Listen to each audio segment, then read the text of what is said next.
உரிமையே உங்களுக்கு இல்லை. ஏன்னா இவங்க வெறும் கலெக்ஷன் ஏஜென்ட் தான். கலெக்ஷன் வரல அப்படின்னு பணம் கொடுக்கறதா இருந்தா உதாரணத்துக்கு அந்த பேங்க் தான் கொடுக்கணும். அந்த பேங்க் கூட புகார் கொடுக்க முடியாது. ஏன்னா இது சிவில் பிரச்சனை அப்படின்றதுனால அந்த பேங்க் வங்கி வந்து என்ன பண்ணணும்னா இங்க மேல வந்து சிவில்ல தான் போகுமே தவிர கிரிமினலா போறது ரொம்ப கம்மி. ஒரு சில வங்கிகள் வந்து குறுக்கு வழியில கிரிமினலா போறதும் உண்டு. ஆனா அது வந்து நிலைக்கத்தக்கதுன்னு சொல்லியிருக்கேன் பழைய பதிவில் பாத்தீங்கன்னாக்கா. அதனால இவங்க ஸ்டேஷன் போறாங்க அப்படின்னு பார்த்தாங்கன்னா இவங்க அப்ப பாதியிலே கழட்டிப்பான். ஏன்னா அதுக்கு மேல வந்து கலெக்ஷன் ஏஜென்ட் வந்து தொடர்ந்து வர மாட்டாங்க. ஏன்னா ஸ்டேஷன்ல போனீங்கன்னா உங்களுக்கு பிரைம் ஆஃபீஸ் எவிடன்ஸே கிடையாது.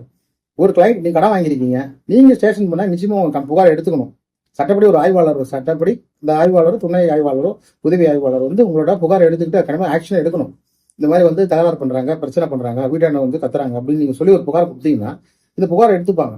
எடுத்துக்கிட்டு கூப்பிட்டு வார்னிங் பண்ணி விடுவாங்க. எந்த ஒரு காவல் நிலையத்திலையும் பார்த்துக்கிட்டீங்கன்னாக்கா இது மாதிரி பண்ணி கடன் கட்டணும், நீங்க கொஞ்சம் வாங்கி கொடுத்துரு அப்படின்னு சொல்ல மாட்டாங்க. ஏன்னா இப்படி சொல்லுவாங்க, அதாவது சார் வாங்கின கடனை கொடுத்து தானே சார் ஆகணும், வந்து கேட்க தானே செய்வாங்க அப்படின்ற ஒரு கான்செப்டை வைப்பாங்க.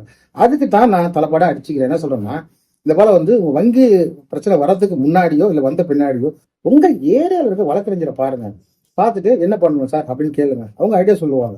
வழக்கறிஞர்களுக்கு தெரியும் இப்போ என்னென்ன பண்ணலாம்னு சொல்லிட்டு. அதை நான் ஏற்கனவே சொல்லியிருப்பேன், நோட்டீஸ் அனுப்புறது இந்த காலத்துல செய்யப்பட்டு வராதுன்னு.